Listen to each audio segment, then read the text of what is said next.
Hello and take off your clothes, everyone. It's the Scorpio season. The veil is thin and it's getting thinner, so it's time to be fearless and free.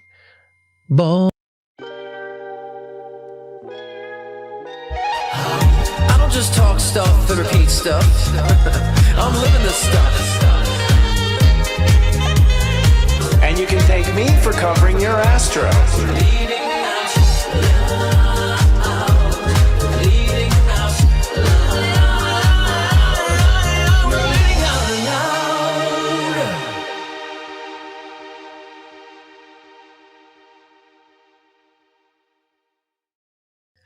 Hello and welcome to Leading Out Loud, a spiritual shift show that's more than a treat and tricks. It's actually psychic astrologer doing both. I'm Sensei Christopher, the Sensei to Serious Joy. And I'm Scott Cruz, psychic medium and mentor with scottcruzpm.com. So let's hopefully you have a better report this week, Christopher, right?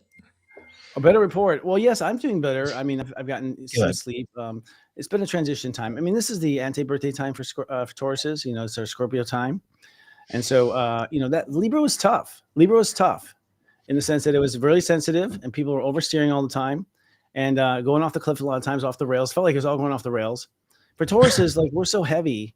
I was saying it's like in Libra, it's like we're a bull in a rowboat. We're just like flipping out like a rowboat, trying to keep ourselves steady. It was like, But now that Scorpio's hit, I've got like my Scorpio like fuck you on, which is that face where you're just like, God, that's it, hell or high water, So that's where we're about 3 days into that. Three days into that kind of attitude. How about you? Similar. I'm just kind of like, I'm owning it. I'm owning where I stand and I'm not allowing myself to persuade and dissuade myself out of it. So yeah, I feel like I'm solidifying things. I've been saying that for a while about like, it's gonna be a month of solidification, Scorpio season going to November. And I do that a lot emotionally, intellectually, and I think we talked about it last week about, always kind of compromising and saying, I have a limit to that now. So yeah, it's been kind of grounding.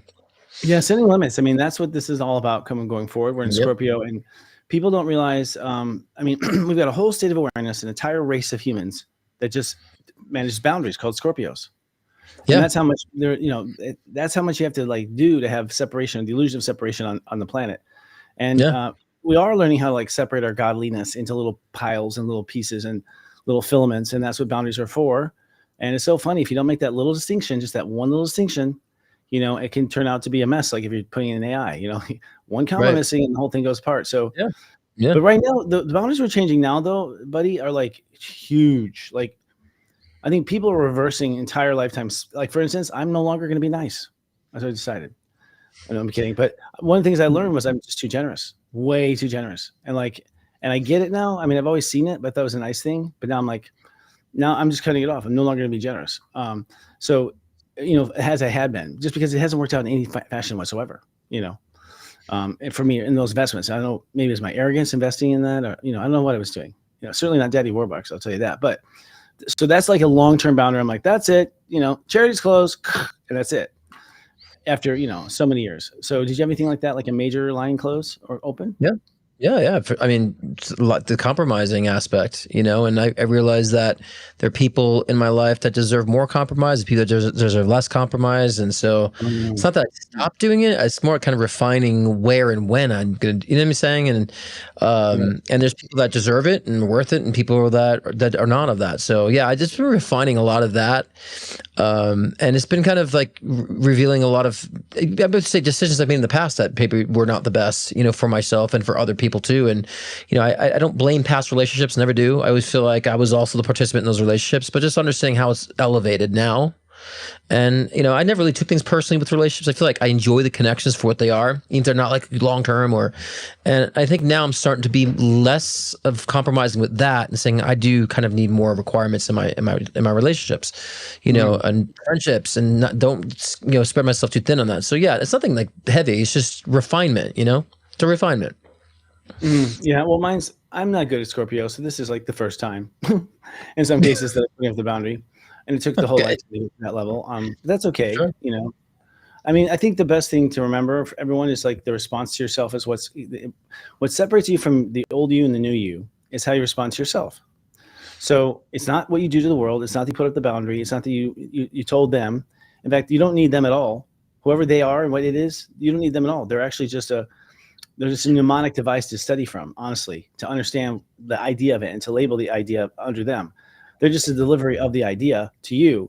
What's important is the way you respond to yourself. That is the key to everything I've realized. And so my response to myself has been like, that's okay, I don't mind, but it's fine. You know, everything's like, it's fine. I love you.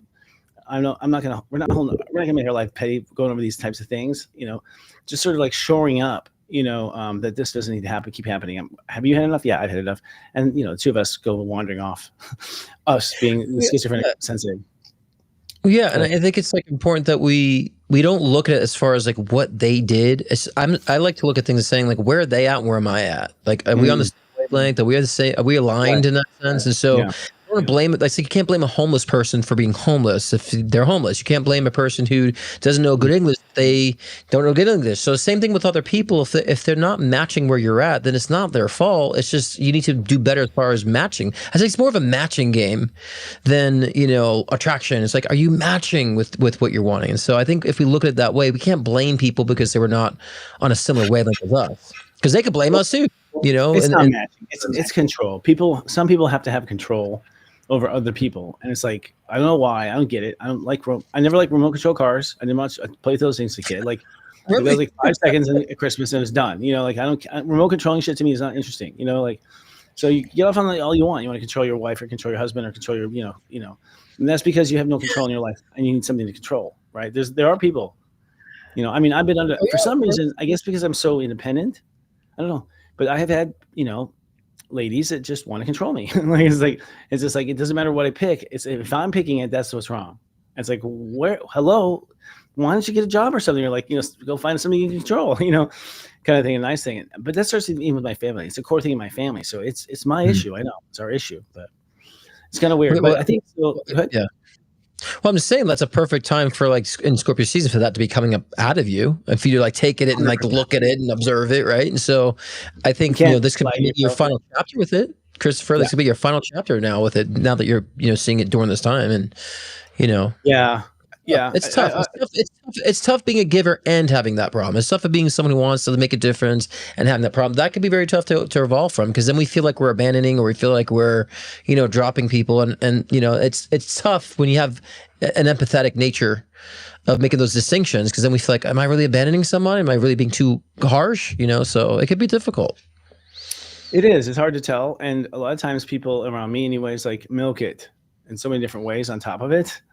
And just like, oh God, you know, the layer upon layer of, you know, of really manipulation, you know, to get their way or whatever. And it's just like, I feel like a kid in the grocery store just can't walk anymore. I was like, you know, yeah, but that also happens with employers too. You have to remember too, you're an employer, so Agreed. There's a lot that happens as well, right? So 100%, I get that totally, and I think I'm up on it. I mean, I know I've done. Let's put it this way: I know I've thought for myself as the employer, and I thought for myself as a, you know, an employee of my own company. Have you done the same to the person who's complaining? Right? Have you done the same? Have you put yourself in my shoes and your shoes both? But I do put them in both shoes. I've had their shoes on; they're tight. You know, whatever, you know, but anyways, we do our best, you know. And then I think another thing too is like, we're a karma company. So what that means is, and I keep telling them, is like, guys, we're going to end up being the ones that trigger each other's karma. Like, it's going to be us. Like, hello, this is what we believe in. So it's going to happen here at work. And can we not have a little extra, like, you know, get out of jail free card because we know how it really all works, you know? The answer is no. God's like, you can have a spiritual company, but you're still going to be plagued with the crap that always came, you know, like, fuck. It's not true. We get along really well, actually, as a company. We work through it and talk about it. But there is issues, though. I know you, because like you want everyone to be family, and then when people don't see the family aspect, it hurts. You know what I'm saying? So I've noticed that with you, and knowing you for 2 years now. Yeah, you little bastards. Never say thank you for the Christmas gifts. I'm kidding. Yeah, because I've seen like we're a family here, and then you respond as a family, and then some people are like, oh hell no, and you know, and I see you get hurt by that in the past, you know, and take it personally, and it's like, you know, and I get this. So what we're talking about, the boundaries thing, right? And it's just, I think for now it's saying like, I have to be an employer, I have to be, you know, and not blur the lines. So where then the ugly comes out of me, and that's what I learned about myself too. When I put myself in situations that are not good for me, then it brings out the ugly in me, you know, and it's like, you don't want that representation for people, you know, when we're just trying to accommodate, you know, or be, you know, accessible. I'm interested in some genius stuff. Like, I want us to just, you know, come into our genius and impress ourselves with ourselves, not with not impress the audience per se. If we impress ourselves, we will impress the audience automatically. I think because they like us. And I think that's the focus. Let's have a good time here. We're not gonna be able to ever do this again. For me in this lifetime, I've been very clear. Like people like, I'd like to spend more time with you. I'm like, if you don't work for me, you're not gonna. It's like, I just don't have the time. It's gonna be all work relationships this lifetime, pretty much. And my mom's like, how can you live like that? I'm like, I'm a Buddhist, Mom. I reincarnate. I'll get it in the next life. This is the kind of arguments we have in my house. It's crazy. I've been there, done. I'm good. Yeah. So, the headlines. I think that brings us on some headlines of we're going to be focusing on moving beyond news and now fear porn and focus on some positive headlines. I think that was a little note to us, actually. They read out loud by accident. Our first headline, Mr. Director. Okay. You want to read this one, buddy? Yeah, U.S. scientists identify. Okay. What? Yeah, U.S. scientists identified naturally occurring lake bacteria that thrives by breaking down plastic, which is very interesting, actually. Samples from 29 lakes in Scandinavia found that when the total carbon level in lake water has raised by only about 4%, using plastic-derived carbon, bacterial growth rates more than doubled. So that could be very, very interesting to, if they can somehow replicate this in other places where we have pollution, and it could be a really good useful technology, actually. So I think that's pretty cool, pretty interesting. I just want to time out the climate argument for a minute and be like, ha, which is that turns out Mother Earth does have a fucking solution for it after all, right? Like, seriously. It turns out it does. It is going to just fix itself. It is going to just magically fix itself. It appears. It's going to, yes, magically fix itself. It is. Because it's consciousness. Conscious, will invent it. Mother Earth will invent it. That's what people understand. Like, she'll just invent a way. She's like, okay. Now I wonder, you go swimming in all that, plastic eating shit. Like you come out with clothes on, all the things are gone, like the belt buckles. Your thong is missing. Yeah. You get a free waxing, when you dive in. That's kind of weird. Okay. You had a visual. I could tell when I said that. I did. I just want to describe it. It's not good. It was rated X. Mr. Director, our second headline would be great. Yeah, actor Michael. You want to? You can take it. Actor Michael Sheen uses his own money to purchase approximately $1 million worth of consumer debt owned by about 900 people. Highlights high-cost credit trap, burdensome debt at the unfairness in the consumer credit debt collection system. So, what do you think about that? I think, Mike, you're an idiot. Or not. And the truth is what he's not saying is he purchased $1 million in debt, which means when they pay back their debt, it'll be worth $5 billion. He's not letting you know that this is going to turn into a shitload of money if they pay it back, which they will, because he'll be one thing on camera and another thing behind the scenes. You know what I mean? I think it's not up to the consumers to buy back their debt. I honestly think that we personally need to hold the World Bank responsible. I keep saying that. So Rockefeller and the World Bank, both of you, you're responsible. I think the Rockefeller should be drained of all their money, and I think that we should drain the World Bank of their money. Actually, we should just stop using it. It's monopoly money. We just stop using it. They print the money. Yeah. Why? Right. Why are we using why are we playing Monopoly and using the money from life? What are we doing? Sure. It's I understand it. It's so obvious. So I think too, if I look at it from a perspective of being charitable, I think that's a great way to be charitable, helping actual people who are in debt, right? 100 people who are in debt and maybe struggling to pay the bills, and that's writing it off. Is he going to pay for it and just give it to him? And I'm sure he's writing it off as charity. Yeah, I'm sure he's probably writing it off as a charity. But I think in that sense, I think if you really want to help people, help your average middle American that's struggling with debts and bills up to here. So from that angle, I'm like, I think that's kind of cool as in a charitable sense. I don't know if it's really. Yeah, I applaud him. So I just wanted to say it for the record. That was really nice. I'm sure his intentions are 100% good. 100%. Yeah. But I don't think it's actually highlighting. Yeah. Go ahead. Well, I was saying I don't think it's actually highlighting the unfairness of a credit debt collection system, because again, when you sign that credit card, the rate, what it is, if you're late, you're past due. So we should be a little smarter. So I don't like to blame, even though I don't support large corporations and root for them. But at the same time, we sign those dots. We agree to those terms and conditions. So it's our own problems if we're getting into debt. So. Yeah, I don't know. Again, credit card companies are right up there with Rockefeller. I recently, my credit card rating went down because I put all my credit, I'd charge one card up to move another card around, and oh, you should keep that card down to 30%, and they dung me for 50 points or something. I'm like, what the hell? For using the credit card, you've been giving me things saying I'm not using enough credit, and now I start to use the thing, and now I'm getting like this is a game to see how much we will submit. Yeah, I pay things off, it goes down, but then it goes up again, and it's a game. But I mean, but we know it, and it's like I got smarter saying I'm not taking that interest rate. I don't need that. I've gotten smarter about that, so I don't hurt myself, but use it to my benefit, and that's where things have gotten better with my financial aspects and credit. But some people are desperate, Christopher. Some people, these companies prey on the desperate people, the young, the people kids that just got out of high school, and here's a credit card, and they prey on people that need it. High interest loans for people who just can't pay the bills for the week. And so I think the biggest offenders of this is really the biggest lenders. I mean, they are the ones that get away with like the bailouts, all this stuff. They get far more than consumers. I think the only way it's going to change is you're going to have an alternative lending mechanism. Like, so someone's going to be like super rich, and they're going to say they're going to come up with their own terms for how they lend their money, of which I don't know if the government has the right to say. I don't know where the government has the right to say, but it's like, if I want to lend you a fucking cup of sugar, I'll do it my way. You know what I mean? Like, it's mine. So I think it's going to be private. I really believe. So here's where conservatives are correct. Now, don't get me wrong. Privatization. I think privatization is right. That's one thing where I'm torn between sides, because I think the government does fuck it up all the time. Yes. The intentions are good. The intentions are good, but we never do it. We cannot make anything work well. Even our post office doesn't work well. It's like, so maybe we should just let private. But then again, it has to be regulated. So nightmare. Let's go on the next headline. Don't say the keyword Rockefeller. Don't say the keyword. You're gonna explode if I do. The word is Rockefeller. Okay, Oh, you want me to read this? Interstellar Object 31 Atlas reaches. I guess it's my day to read. Interstellar Object 31 Atlas reaches its closest point to the sun today. However, scientists accuses NASA of withholding key data that may indicate non-natural origin. I mean, we know it's a non-natural origin.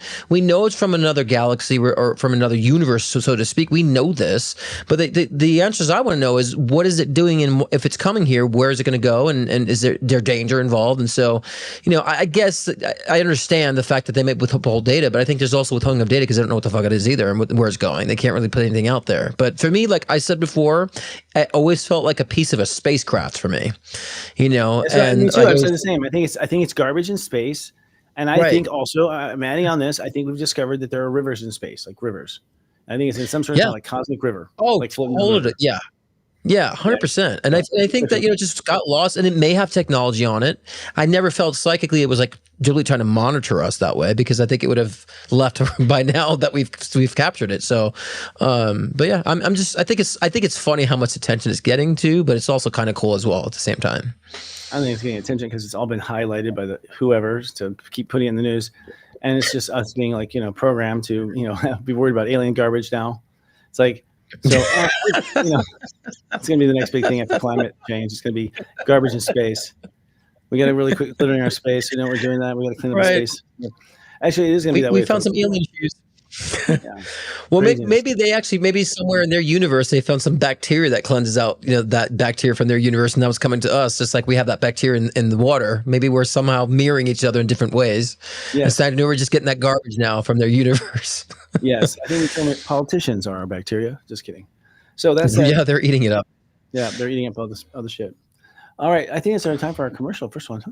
Yeah, our first commercial break. Do you have anything? I help people to kind of get in touch with their gut, which some people believe is your first brain now, right? Right. And what the coolest part about what I do is that it's not like I sell anybody on anything. Like, people come to me because they know that they need to get to me, either for higher self work, colon hydrotherapy work, how to have like living food in your world, how to create your purpose, how to tap your intuition, how to align chakras, systemic like energy moving through the body. I take care of people to help them to realign their integrity within themselves for their mind, body, and spirit. And the integrity is really the right relationship. It's not like a moral judgment or anything.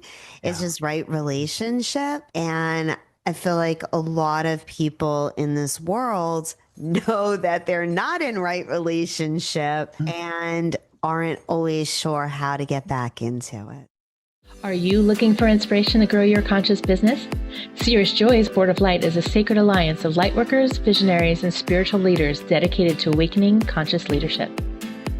Our next lineup of guests is ready to take you on that journey of spiritual enlightenment. Next quarter guests include Sofia Del Gigante, branding specialist, founder of Rising Creative Studio, beginning in November. Then in December, join us for Jillian McKenzie, spiritual strategist and soul project manager. In January, start your new year off right with Melly Garcia, creative relaunch BFF. Don't miss this profound lineup of wisdom.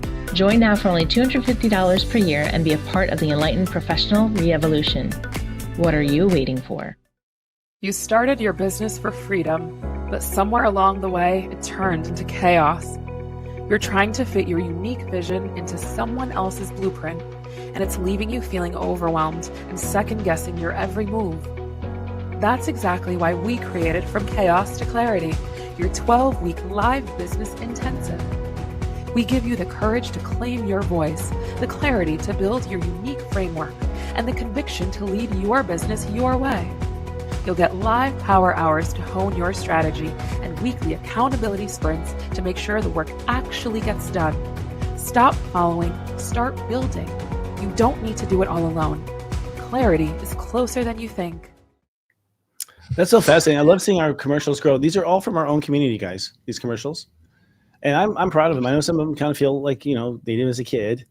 But I actually am like, well, wait a second. We create our own TV network, and you know, the first commercials are the ones we're used to, and like the ones we've all heard of, and it's really cool. So cool to see Lightwork being advertised. So cool. I was kind of laughing because you were talking about like spaceships pooping, and then that ad was about kind of the gut and pooping.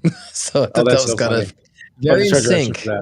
See, we'll charge you extra for that too. See, that's good. No, it's very good. Y'all, if y'all, by the way, I guess Jenny at adintuitive.com, Jenny at Adintuitive, if you're interested in advertising any of our stuff. We're about to blitzkrieg this world, man. I mean, we got a whole plan coming up with Serious Joy, what we're doing next, getting ready for next year, preparing for the big circus. But today, actually, we're going to be talking about, I guess we're going to talk about, first of all, the astrology going on. Let's start there. You know, we're in boundary consciousness, so I'll just lead in here. We have Neptune has gone back into Pisces for the first time since the Civil War. And it's not really the first time, but this is actually the last time Neptune will be in Pisces. You know, for another is 186 years or 86 years. I can't remember exactly, 100 something.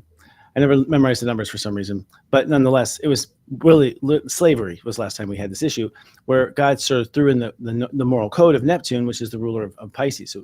So the point is like we're getting sort of like a last chance to screw it up right now with Neptune and Saturn both back in Pisces. The universe saying, okay, is this your final answer? You know, kind of thing.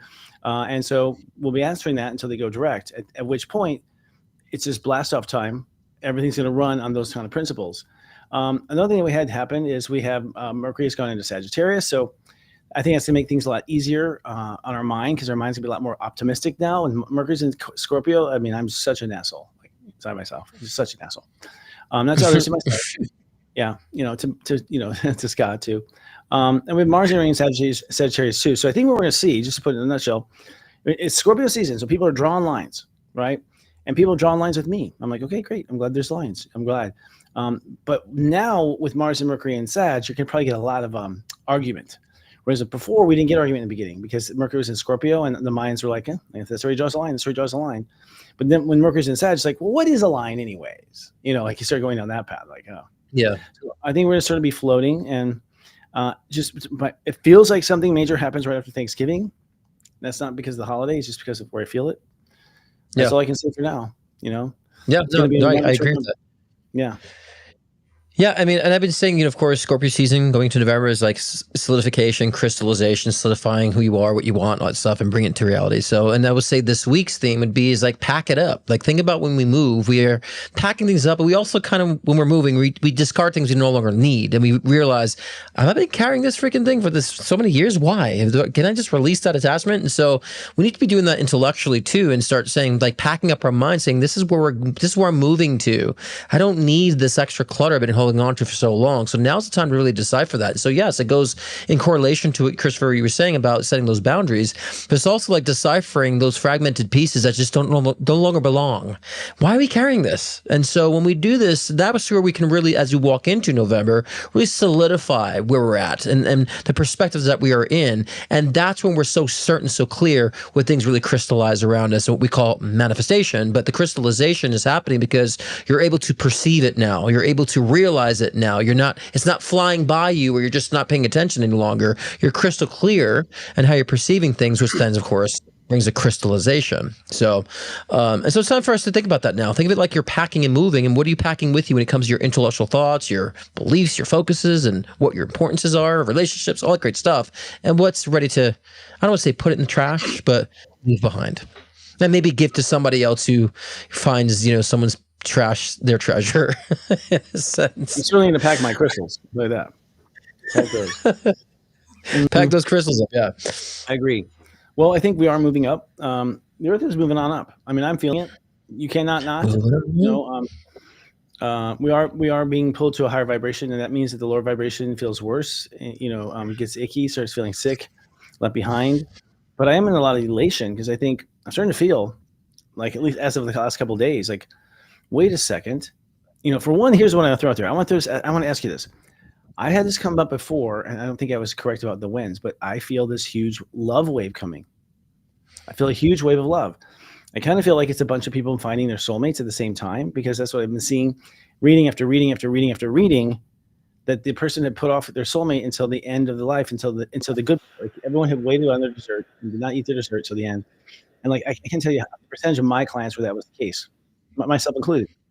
And so my guys are like, okay, right about, it's coming right about here. So I'm not even freaked out, but at this point I'm just like, okay, let's see it. But I think maybe it isn't that the Earth so much goes through an enlightenment per se, because Mother Earth goes down, takes a pill and dreams and has hallucinations. Maybe it's that a large percentage of the population of the Earth suddenly falls in love, and then suddenly the love vibration is like quadruples.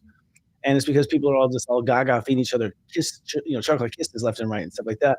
Mm-hmm. Maybe that's what makes the world uncomfortable. That's how many licks it takes to get to the center of a Tootsie Pop. Right? Yeah. A 1, a 2, a 3. Oh, that was a curveball there. Okay. Mm-hmm. But it's I forgot what I was gonna say. That love, a total love orgy on Earth, or everyone's just in love with each other. Yeah. And then right, you said I'm looking at this donut hole photo on my desk here, and just my mind just went somewhere else. Yeah, and I think that's a result. Like, that love is a result, because when we're solid in ourselves, right, and we actually know who we are, there's nothing to cheat. There's nothing to want to take from somebody else. There's nothing to feel competitive over. There's nothing we want to steal from anybody else, right? And so I think we're solid. That means we're already in love. And you and I always say, when we're in love, then we can't help but to share that. And so I've always said, I feel like at some point during the age of Aquarius, that there's going to be the hippie era. You know what I mean? That's what I'm saying. Yeah. I think that's what it is. I think it must be, the millennials will allow it, because they're about job ready now, right? I think the youngest millennials 25 or something, 24. So it's y'all need to get a job, but then it'd probably be the ones under them, which would be the whiners. Oh, no, just kidding. Generation Z. The wieners? What? Yeah. Generation whiners is millennials. They renamed because of they rebranded. Well, I'm a millennial. What's that? I'm a millennial. Yeah, I'm 1982. No, you're. I think you're an Xer. I think that Gen X. You said we went through this last time. We looked it up. Remember, we went through this a couple of weeks ago. We looked it up. I'm a millennial. It starts at 81. Pluto. So I think if we base on Pluto, that means Pluto came in, gave some of this, some of it's them, and in the in-betweens, you get some of each. That's all. So if probably, it's correct, you got to look at my Pluto. You have to see my Pluto. I have no clue. You have to remind me of that again. Yeah. Last time we did a Pluto. Pay you for your time. Yeah. I need to go there. So you just lost my insurance. All right. So funny. So we're going on to the topic tonight. The topic of our fun tonight is, by the way, Happy Halloween. We should talk about that and fear, and that's an interesting thing with the pagans. My understanding Halloween is New Year's for the pagans. It's New Year's. Yeah. This is New Year's. Yeah, that's right. This is where the year started over. It was this time of the year. Imagine if we had New Year's right now. Imagine if we had New Year's right now instead of having it packed on to fucking Christmas like it is. Because everyone's so exhausted. We're forced to get all of our stuff out in 1-2 weeks, Yeah. And what if we had it now? What if we had, instead of Thanksgiving, we have our New Year's now in October, and then we have Thanksgiving in November? That'd be cool. And so basically the full moon in Halloween is the full moon in Taurus. I mean, the full moon you always see in a Halloween picture, that's a Taurus full moon. Taurus is the birth of life. It's a brand new birth of life. Yeah. Scorpio is the birth of death. So this full moon in Taurus is when life is reborn. And this is where, we call, pagans decided to squat on it and call it Halloween and make fun of the pagans. Like, so it's like, and so what we're going to do, we're going to make fun of you. We're going to dress up like you and hand out candy to people like you. Like, very nice of that. Whatever that was. Yeah. Yeah. So yeah, that'd be fun. Scantily dressed things. I do think it's kind of interesting though, like with the signs and holidays. Like, honestly, there's only, Scorpio is sex, and Halloween's when you can like show up looking like a whore and it's a good costume. Like, right? A good costume. That's a good costume. I mean, any other day it's not a good costume. Right. But well, I guess. Yeah, but when you're solid yourself, and like the repetitive nature of that, then it brings out that different essences of you, And I would say when we think of Halloween, we think of like mystery and the mysterious, and I feel like there's a lot of things within ourselves that we keep mysterious because we're not expressing. So it's a great time to do that and to find a different, like you were saying, even sexually, sensually, intellectually, spiritually, to find that different dynamic. And so I think it's a great time for that as well. And that's why when people do Halloween, they turn to someone they could never be, right? When they do Halloween, so I'm like. Even though when you see people in costume, that's a version of themselves they're suppressing. That's a part of them that they're really suppressing. So look out for all those Jeffrey Dahmer costumes because you know what they're suppressing. I was Wonder Woman for 5 years in a row as a kid. You were what? I was Wonder Woman for Halloween. But I was because I loved Linda Carter. I wanted to marry her, and like she was gonna be my wife. But it was plastic. It wasn't really, the stockings were a bit much. My mom didn't understand that, but I got through it. And I'm just kidding. Is there images of this? There aren't. We've had them burned, but but no, they're in the album somewhere. It's just me, the little costume. You would think there's a little girl behind there. You have no idea. Oh my God, that's hilarious. It was the one that was popular on TV in the 70s. Was a Wonder Woman with Linda Carter. Oh, I know. The rope, everything was cool. So, fear of spirituality. So we're talking about the topic is fearlessness. How do you stay fearless? And talking about fearlessness in Halloween. And I'll tell you this. I'll just share real quickly. After my Chiron return, I was suddenly fearless. I've not had any fear last more than 3 seconds since my Chiron return, which happens around age 50. And Chiron turns out to be what you are so afraid of the most. Like, it's what always happens to you every time you incarnate. This happens to you. And so I realized that my soul was the whole time waiting for that to happen again, just waiting for it.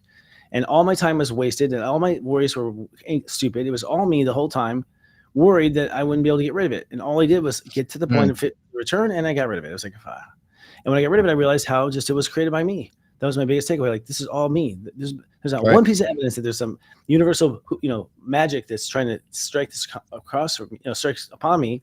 It's been my fear, so I've done something stupid. My fear, so I've done something stupid. I'm overreacting because I'm afraid. I'm underreacting because I'm afraid. It's just like that was the problem the whole time. Wish I could have just been told that. But I think for as far as fear is concerned, it's one of two things. One, it's a message from your body, like yo, this is not good, whatever that means to you. I think fear is like a messenger that tells you there's a problem here. And a lot of times the problem is we know nothing about it. Like, we know nothing about this. We have no data on this in our system. Like, we're going into unmarked territory, unexplored space, so to speak. And I think you get afraid of the unknown there. When I read, and this is my last point, is Conversations with God. In that book, God says that the only thing he programmed for fear was to be afraid of loud sounds as a baby. That was the only fear that came with the package, he said. Well, that's interesting. I mean, it's an alert, like you said, it's an alert system. It's a GPS system. And I don't think fear is it's there to disrupt, but it's not there to linger and to keep you sustaining in that mode. Because I always like to interpret fear like when we're driving on the highway, we fall asleep and you kind of go on those bumps, it shakes you up, it wakes you up, you're back on track. I think that's what fear is. Sometimes they're just to wake us up, to kind of snap us out of it so we can get back on track. If we see it as such, then the value in our evolution can be like a great relationship with fear, and not so much the fear of fear itself, which is, of course, that's the greatest fear anyway. And so I think if we use that as a tool and understand that that's where we're the most deprived to, or we're not listening when we have the fear manifest. So yeah, I've always found that to be a navigation system. And a lot of times, if I find myself afraid of something, of doing something, or an anxiety about something, I realize there's a unresolved attachment attached to it. And so then when I resolve that, of course, the fear dissipates. But again, I think we also look at it too, that when there's fear resurrecting, you're in the wrong direction in life. And so, or in a wrong mode in life. Yeah. So that's what moves me spiritually. I agree. You've hit a wall. No question. Yeah, but overall, I don't think fear is very natural occurring. And in astrology, the best use of fear, the best example is Black Moon Lilith, which is a really strange thing. I'm even sure I know who discovered it, but it's fascinating because it's like this space. It's in the anti-space of the Earth because the Earth is an elliptical orbit around the Earth that our Earth goes in. It's like a racetrack, actually. The Earth is like a racetrack, and that's why. And in that racetrack, the moon is in one side of it. So that's why the moon will go full, like big and small, because it's like where we are on the racetrack. Well, the other side of the racetrack could fit a whole nother Earth. And that is apparently Black Moon Lilith. Black Moon Lilith is a space that can fit a whole nother Earth. It's the negative anti-Earth. And apparently, it's the Akashic Records place, record keeping. It's where the Akashic Records are like storing all of your diarrhea, stuff like that. I like give a nice term there. But really, where you're storing all of your stuff. And so what happens is we can track in the astrology when that's going to hit you and where. And so it'll hit you, it'll come up. And boy, does it hit you. I mean, I'm about to have my Black Moon Lilith return, okay, in Sagittarius. So mine's in Sagittarius. So my big fear is like, a woman that tells me the wrong religion or something. And so that's my big fear. When it came back the first time, the literal thing I was afraid of, like my worst case scenario, the thing I was just so scared about ever happening, actually happened, right? And it turned out to be a big nothing burger. I was like, oh, sure, yeah. I'm afraid of that for this long, and it was a nothing burger. Like no one cared. I was the one who cared. No one else cared. Like, okay, honey, have a good day. People thought I was being exaggerating about it. Right. Inside of me, though, is terror. Like, just like can't sleep, can't breathe. And so it had to be cleared. We'll see what happens this time. Here she comes again. Yeah. Same thing. Right. But if we dig a little deeper and if we dig deeper and find out where the stemming of it's coming from, and most times it's not attached to the circumstance fearful of, and we realize it's because of an experience that we don't want to replicate. And so sometimes we can attach what we are fear of replicating to a lot of different things. Like I always say, some people are abused by a loved one, and so they identify to be loved, but to be loved is to be abused, and so therefore they create that in every person. There's a fear of wanting to connect, and so we have to make sure we're not attaching whatever issue has happened to us that creates the fear. We're not attaching that to everything else in our life that ends up depriving us. Yeah, I have to say that I only matured in fear, in my late 40s, and it came down to what it does as a child, like. I'm just going to walk straight into it and see what if it kills me. You just walk straight forward and see if it kills you. And of course, it doesn't. It just starts to disappear as you walk towards you. You're like, like I want more satisfaction than that, like facing my fears. But that's ultimately what it is. And people don't realize how paralyzed they are by fear. I mean, you think of it as it's in the smallest places that's dangerous. Like, I was going to tell her this, but then I thought, what if she doesn't like what I'm about to say? And then she gets mad at me for this and that. And so I don't tell her that. And then because they don't tell her that, she falls in the well and dies. Like something happens, like, like, oh my God, it's even worse than fear. It's like everything we say, everything we do, everything we're willing to say, it's like all being regulated by don't do that, but don't do that. So literally we have this consciousness that's inside out telling us trying to memorize all the millions of ways that things will go wrong instead of memorizing the 2 or 3 ways that things will go right. It doesn't make sense. It's a definitely Satan-built world out there. Well, and the next one is like, what does it mean to be fearless? And we hear that a lot of time, fearless. I'm like, I don't think there's ever a thing called fearless. I mean, you always will have fear. And so it's more about if you're reacting to the fear or if you're able to manage the fear or use the fear as a tool, we said before. So like we said, fear can be an alert for you to like, hey, you're going the wrong direction, or fear could be a protective mechanism, like where we feel intuitive fear. It's like, don't go down that street because something may occur. So we get the fear. So it's another alert. So that could be very helpful. And there's also fear of repression, like we were saying before, about being, kind of associating things to trauma that keeps you reluctant to tapping into things because of the fear of what's happened before. So there's different dynamics of it. So I don't think we could eradicate the fear itself. To me, to be fearless in the sense of not being controlled by fear means you've actually are able to manage it. But I don't think it's possible to be completely fearless. I don't think that exists unless we leave physical reality. Well, for the most part, compared to where I was, I'm fear free. It's that big of a difference in my life. I think it serves its purpose, and that's really what we're up against here with the, the frequency wars. It's really fear-based wars. The idea that we're going to have two factions of our countries in the world fighting each other and trying to make one afraid of the other. At the end of the day, we're just trying to play haunted house. That's all that's happening. It's sad but true. We'll see. We could be in a turning point here. Yeah. So, was FDR right? The only thing we have to fear is fear itself. Was FDR right, Franklin Delano Roosevelt? I mean, I said that in the first part of this. Yeah. I mean, I think that's exactly what it is. If, again, you can say, I'm pretty fearless because you've identified it differently. So the alerts that you get that would be identified as feared if you were not so conscious or so awakened, right? You just see them now as alerts or nudges from spirit. That's how I see it. But people who are not maybe so evolved spiritually will feel it as fear. So, but yes, a lot of people, even when I used to suffer from anxiety years ago and I had agoraphobia, I would get anxiety about getting anxiety. Well, I don't want my situation because I don't have an anxiety attack. So I used to get all that. And so I'm like, oh my gosh, now I'm creating this loop. And so that made it worse, until of course I've grappled that and did my healing. But so yeah, that is the fear itself is the issue, because then we take away the real meaning and the real usefulness of fear. And then we don't evolve, and then we stay deprived, generating more fear and anxiety. So absolutely. I was just sitting here thinking about, like, isn't that nice, the day when the president wrote his own speech? And it was a good, I don't think he wrote that probably. I think he had many writers, but he assembled it. Of course. And Eleanor, his wife, did a lot of the assembling of it too. I think they were twin flames. Yep. I think they're twin flames, Eleanor and him. That's why they didn't have sex. I think Einstein and his wife were twin flames too. No, seriously. All right. I think when you get to the end of your twin flamehood, you invent things like, penicillin, like the Curies, like you do amazing things the two of you together. But one thing it's not is making love. Seems like they always are kind of bitter in that last lifetime. Yeah. All right. Well, the last one is, how do we put boundaries around that fear? Mm-hmm. Mm-hmm. How do we put boundaries? Can we do that? Can we put boundaries around fear? So what I teach people is, like, I protect myself from this fear. I protect from feeling it. I protect from being controlled by it. I protect that it will be walked out the door while I'm busy doing this show. It's going to walk its ass out the door and not come back again. That's what I'm protecting right now. And so it is. Now you may go, that is the dumbest. Try it. You try it. What happens is it goes away. And I'm like, oh my God. Like, your body, people don't realize your consciousness works for you, and you are its God. And so you ultimately, if you say, hey, little consciousness, let's get rid of this. It does. It's crazy. It does. Yeah. Some people like to play games, though, and they make it like, they make it run back towards itself, and then they make it run back towards itself. It's like, so they're playing little, basically Muppet, games with themselves. That's fine. But at the end of the day, your body will do what you ask. Yeah. It's just, how do you put boundaries around fear? I just, that question to me is just like, I think for me, fear is a boundary.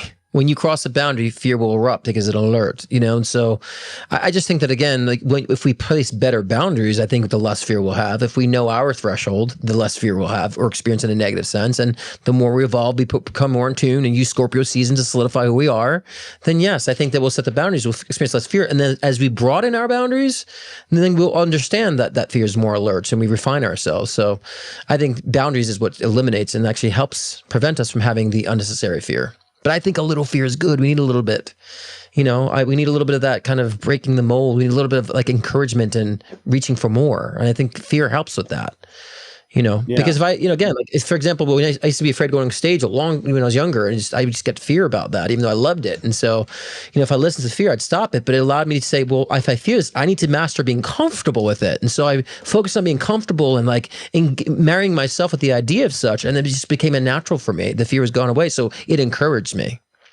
Mm-hmm. Yeah, it does. Actually, it gets a lot more done than most things inside of you. Hell yeah. A lot more things done. Yeah. And fear is pretty interesting. Oscillating Lilith versus mean Lilith. Oscillating is going to be what triggers your fear in your chart, and mean is going to be what the core fear is. And ultimately, that fear of her, Lilith, usually is at least 3 or 4 lifetimes long. Like, it comes back again and again, starts to build up speed, like, and starts to take over, lifetimes. And so you eventually turn around and you face it. Yeah. So it's interesting. I think I think with the show too, I think we've hit almost a year and a half mark, or I think maybe 2 years since I've been on your show, actually. And so I think LOL is now going on a year and a half now. Do you believe that? So if we held on to the fear of things not working, I don't think we would have sustained it this long. I know. So we've been doing, LOL's been on for a long time. And, speaking of, there's a comment by Lindsay Piccolo on Facebook that says, Chris, you need to find a different co-host. Sorry, Lindsay, you probably fear an outspoken person. So therefore, what are you afraid of, Lindsay? What are you afraid of? Yeah, she's afraid of spelling. She has horrible spelling too. So that's not happening. We've been doing it for a year and a half. So find something else to engage with. You guys. Find something else to engage with.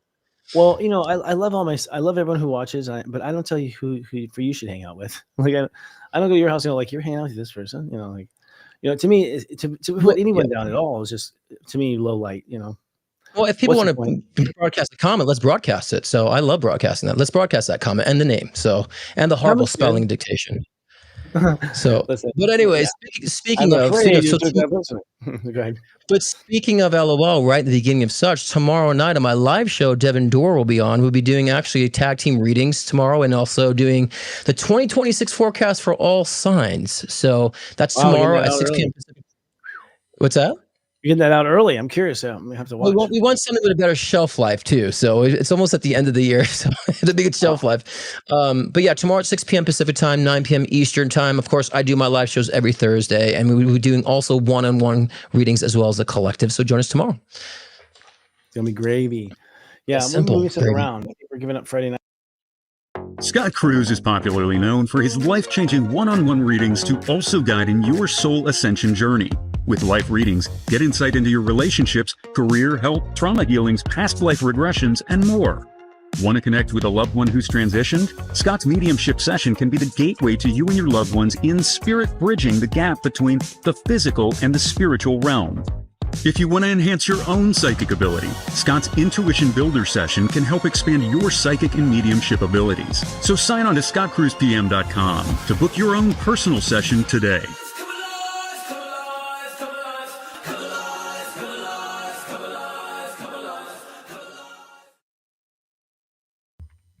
All right, I'm live. This song is going to change soon, Christopher. So I'm writing writing new music, so there'll be a different song at some point. So you don't have to hear that over and over again anymore. I love making commercials. I think it's kind of fun. I like seeing commercials for lightworker stuff. Because it really helps people. They don't know. They have to be reminded not just to buy the product, but that this works, and there's all these other things that you can do, right? So. Yeah, I'm on the topic of fearlessness and how you get over the fear itself. The only thing to fear was fear itself. That's what we wrapped up with Franklin Delano Roosevelt. This is probably true. I mean, I think one of the things about fear is it's often displaced creativity. Like you're not getting enough creative outlet in your life, and you start writing horror films all the time. And what you realize is you're actually having a joy writing these horror films. Like, what if the anvil dropped and my ankle sprung off, and then an axe comes flying through the air and it gets me in the head? It's like, what the fuck? That's creativity, but it's been misused there. Totally. Yeah, some people are so crazy with their creativeness on the fear spectrum, for sure. I know. But then when actually it does happen, like I've had a couple of things of fate happen in the last couple of weeks. You can tell it's fate because the chance of that happening is so impossible. How meeting a person, for instance, the way a meeting a person is like, I cannot believe I just met this person this way, and then you turn around, it's like, and he's cousins with my cousin, like it's some of those things. I'm having a lot of those things. Like it's like, whoa. Like someone's like, you should come out, Palm Springs. So like, I live here now. You do? What the fuck? Like, when did you move here? And I do think there's a lot of migration going on. Yeah. I'm telling you, people are moving now. Listen to your instincts. If you're being told to move. This is not a drill. It's not a drill. Yeah. In fact, out of all your life. Now, here's the thing. I don't think it's going to be. We spent our whole lifetime fearing the worst, and I have a feeling that the worst is going to be a real letdown. I don't think it's going to be a very hellfire and damnation. I think the worst society ever got was actually World War II. That was it. That was the peak.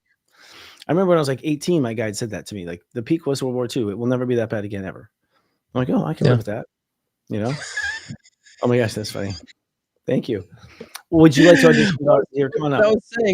I was saying, and I've been very vocal about this. So with this comment here, I wanted to put it on my screen here. With this comment here, saying this, I used to be fearful with this Lindsay Piccolo. I've been making an example here about fear, because I used to be a person that would be afraid of calling things out. Oh, I got to take the high road, and then I realized that wasn't solving anything. It wasn't changing anything. So as of late, I'm like, I'm standing up. I'm not going to be afraid to say anything. I'm not going to be afraid to call things out. So I've been on a mission of calling things out when I feel like I shouldn't say something. I'm allowing myself to do that and not have the fear anymore to do that. So I've been calling out a lot of that. Sorry, these overlays is from my live show. I've been calling a lot of that stuff out because I feel what is in my heart is people's behaviors don't change if they're coddled. People's behaviors don't change if someone doesn't call it out, because someone could behave poorly, no one says anything. But that one person that says F off, if that one person's heard F off 10 times, maybe they'll say, maybe there's something wrong with me. And then finally, the 10 people that stood up and said something helped the person change. So I just feel like now that's part of my mission of how I'm evolving. I'm calling it out. So, there's been a lot of nasty comments lately, and I call it out. And I think it should be exposed. If you want to take the time to do it, let's give you the spotlight, honey. So, but that's me breaking through my fear for myself of saying, I didn't want to say anything. I don't call it out. And so I'm just breaking through my own fear. And of course, as I refine that, I'll have better finesse as I evolve with that nature. And then I'm probably just like, oh, whatever. Then I wouldn't care at that point, but that's just where I'm at with my mission, my life and my mission, because there's a lot of that going around, Christopher, right now with politics. People just saying whatever. No one's like, everyone's afraid to say something and, because they don't want to offend anybody. I'm like, I'm the opposite of that. Now we need to start offending. Interesting. Well, interesting how you flip like that. I'm not, what did you I feel like it's not my job to make someone's behaviors change. It's like, you guys do all you want, but as my mama used to say, if you don't want to change your diaper, then you're going to stink in your diaper. It's like, and I remember as a kid, I would not come in and change my diaper. And so I stunk and the kids didn't like me and I couldn't handle anything. So I had to learn, come in and get my diaper changed. And that's pretty much what it is about. It's like, you'll learn eventually the hard way. But I do have a thing, like if you cross my path and you like do something ridiculously stupid in front of me, I promised God I would say something, like at that point, I'm sorry, I promised God I would say something just to keep the world a little bit safer place, kind of thing. Well, that's what I'm saying. Like if you're going to direct something at me, I'm going to call it out and respond to it. And so I find it to be funny too, but also the fact that I'm healing my wounds of abuse that I went through where I wouldn't say anything just to appease people. So I've come to that part of my evolution where I'm doing it to heal myself more about not having that fear anymore. So, and I get a kick out of it every time. So it's nice. What about subtle fears? Like, there are people who never get married or never, try to buy a house because they're afraid of the bank and the credit system. I mean, it's amazing how fear stops people from things. When really, I'll tell you this: when you go straight into a fear, it's a rush. You actually get high. Like your whole adrenaline, all you're saying is just like you don't even have to, take a pill. You just walk straight towards the fear, and you are going to be on another level. Your hormones are going to just fire up like crazy. You're going to have like superhuman strength because your adrenaline's going to be all pumped up and stuff. It's like, it's actually kind of cool to walk into fear. Like, bring it, because sometimes we fear the things we actually do want, we deserve, or there's so many reasons why we fear it. We don't think we deserve it, or it's going to fall apart, or because we had a broken family, therefore we think our family's going to be broken, so we resist that instead of converting it, So yeah, I would say if you encourage yourself to say, go toward it, go toward the fear, like you said earlier, it's not as bad as you think, and you probably say, I'm happier going this direction, in that direction, when it's not an alert, when it's a repression, So if y'all remember the different definitions of fear has different voices, then the one that's holding you back is the one that's going to be the thing that really catapults you forward. Yeah, that should be. Well, I think it does. Hello, I was watching there? that little comment. I was reading the comment from you. Like, it was like, what's that about? What she was commenting about. The one that's holding you back. Well, the one that's holding you back has the most pressure. And I'll tell you this is a good topic for Scorpio, just because a lot of times people have fear because you have no boundaries. It's like, I don't know if, like, I have a customer and be like, I'll be giving a reading. It's like, you don't put on your seatbelt, you don't use the turn signal, you don't use the brake, you don't use this, and you say you're terrified to get in the car. Well, I would be too, woman, or man, like a lot of times what we're afraid of is we're afraid because we know goddamn well no one's watching out the window, like no one's paying attention, and so you're afraid because your body's like, hello, like is a big hello, there's a problem here, so and so's behind the wheel again, take cover. So I think a lot of times the fear is because you are walking into something stupid, and that's the little, the alarm system of your body. Mm-hmm. Yeah, that's what I was saying before about when you're driving the freeway, you fall asleep and those bumps wake you up because they're putting a check. Absolutely, yeah, that's the one other tool or one other usage of fear. But I don't think the goal is to be fearless. Is to be like where you understand what it is and you're using it. I think that's the goal for me. When it comes to fear and for everybody in that sense. I am fearless. And I have things to be afraid. You think I would be afraid? I'm not. So the lot of stuff that normally I used to make people afraid, I'm not. I think once you realize this is all a game, you don't care. I mean, I just that's where I'm coming at. We'll see. As I say from hell, we're in hell, and you're like, I told you. Like, damn, I thought it was a game. Nothing happened that I thought it would, and nothing was in my control. Yeah, no, no, it's true. And yeah, I feel the same way. I don't really fear anything. There's things that make me uncomfortable. There's things that alert to me, but I don't like. There's not that the paralyzation of like fear that holds me back. But I always get alerts. I get a little bit. Don't do that. I get those alerts that again, maybe 20 years, 25 years ago, that would have been a fear to me. A fear response to me. But but I've noticed, especially doing inner work and therapy in that sense, and because I feel like people who teach need teachers, people who provide leadership need leadership, and I always have a mentor or someone that can help guide me when I'm doing things that I can't see. And so even working with that and noticing a lot of my triggers, and saying, I want to speak with power with my triggers. I don't want to just like respond to a trigger. I want to speak with conviction and power, and so that's am I there yet completely? Hell no. I think a lot of us are not even there, but I feel like that's my goal, to get there, and so, and I've been very transparent in my live show about my tests, and that I'm walking the walk with you all too. And so that's leading out loud, and leading out loud means you stand up, you address things, you present. And so, I'm living my truth in that sense, but that's where the fear also gets eradicated, because I feel like I'm actually doing it. There's nothing really to fear with that. So I agree. I don't really fear much. Just things that we don't like I don't want to experience that, but do I fear it? Because no, if that happened, I'd be the best of whatever happens. I'll tell you, and this is true. If I look in the mail and I see IRS, I'm in fear. There you go. You're not fearless. If I see things from the IRS, I'm in instant fear. I don't care what it is. And fuckers will be like, we've gone through your records and found that you've changed your address. I'm like,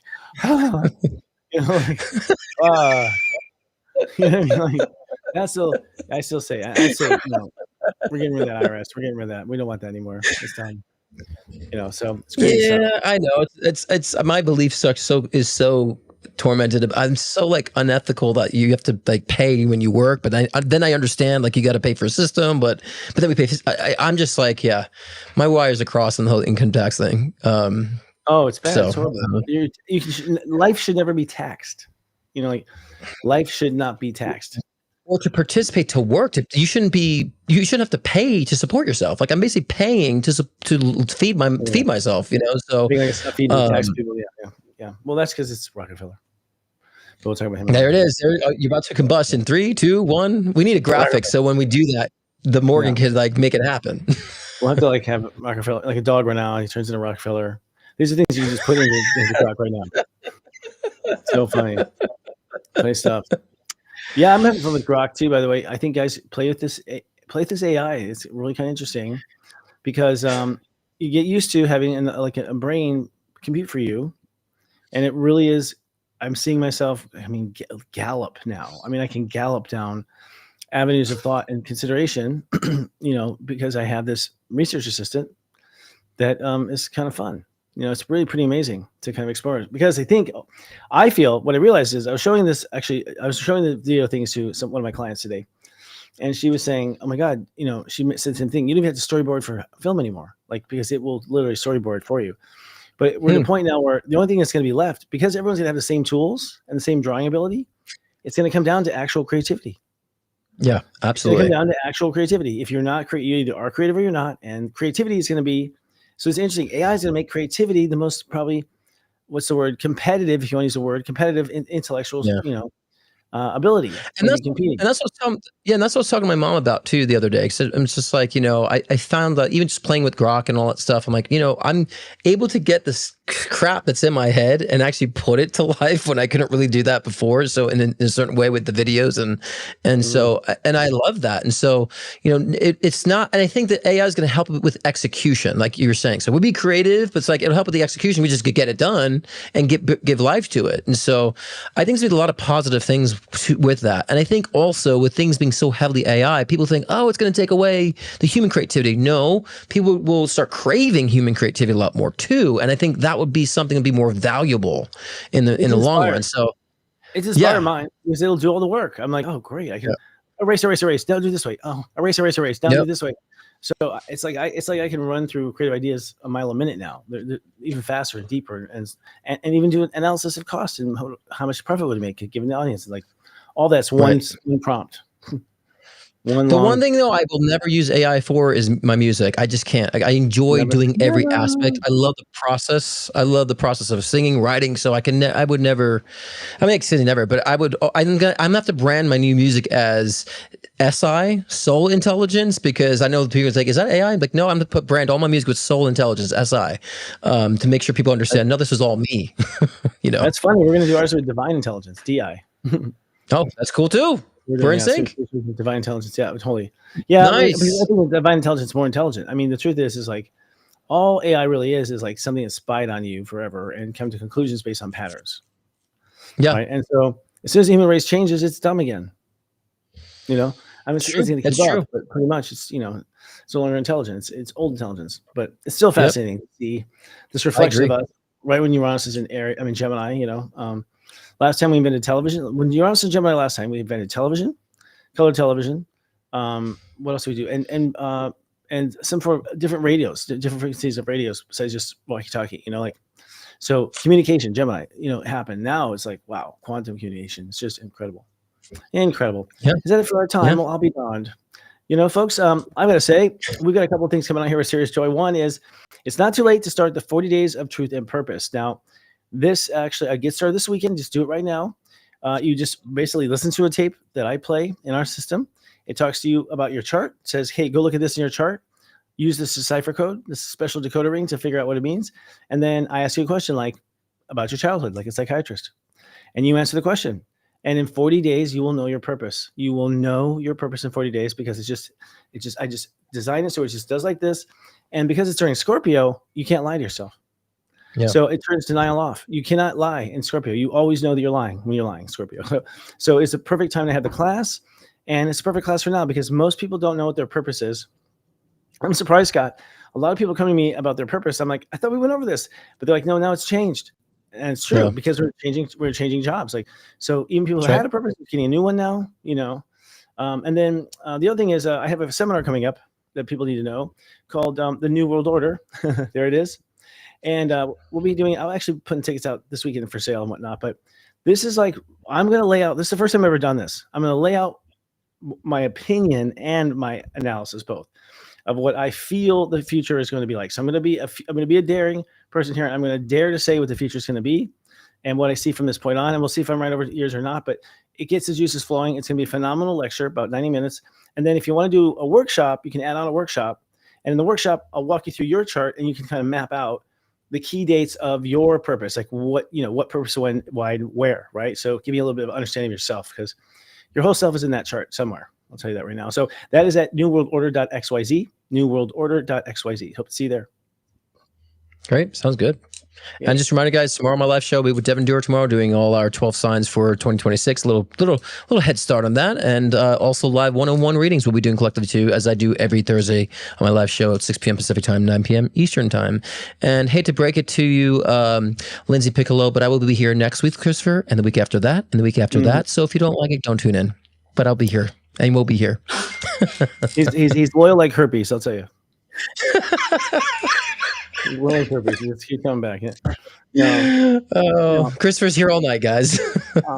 Yeah, I have a zero. What's our topic next week, though? What did we decide? We decide a topic for next week.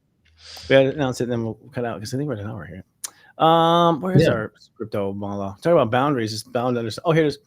Bump. How do we avoid? Yeah, we're talking about better boundaries. We're talking about better boundaries. Yeah. That's tomorrow's. Build back better boundaries next week. Build back better boundaries next week. Build back better boundaries next week. This is where you run the cards. That's a good time for that too, actually, because we kind of discussed that. We breezed over that tonight, so I think next week we'll go into depth about boundaries, huh? Yeah, that's true. Well, yeah, boundaries are funny. Funny thing. I know, coming from a Taurus and Aqua, it's going to be very interesting. We are bounded between the two of us. You get squished. A lot of pressure again. Stay there. Right there. Caroline, come to light. Caroline, don't go toward the light. Coming up next week on Serious Joy TV. This week on Leading Out Loud, Sensei Christopher Witecki and psychic medium Scott Cruz are setting the example for how to build better boundaries. Join the conversation this Wednesday night at 6 p.m. Pacific, 9 p.m. Eastern.